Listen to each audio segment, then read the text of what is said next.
Welcome to the Learning Pines YouTube. We hope this video helps. In this video, I will show how to make mousse with 2 ingredients. First, gather your ingredients: high-quality chocolate and heavy cream. This simple combination is the secret to a luxurious dessert that tastes incredibly complex.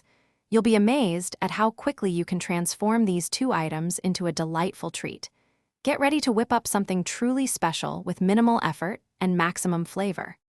For our first ingredient, we need about 6 ounces of excellent quality chocolate. Dark or semi-sweet varieties work best, offering a rich depth of flavor.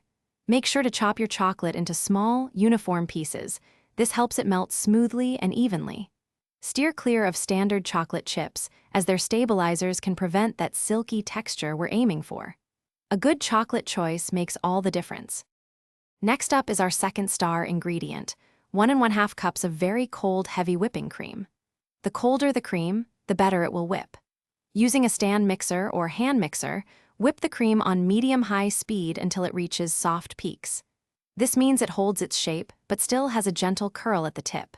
Be careful not to overwhip, as that can make your mousse grainy instead of smooth and airy. Now for the magic. Gently fold your slightly cooled, melted chocolate into the whipped cream in 3 separate additions. This ensures the mousse stays light and airy. Once combined, spoon the mixture into your desired serving dishes. Chill the mousse in the refrigerator for a minimum of 2 hours to allow it to set perfectly. Before serving, consider a simple garnish like chocolate shavings or fresh berries for an elegant touch. Thanks for watching. Consider subscribing if we helped you.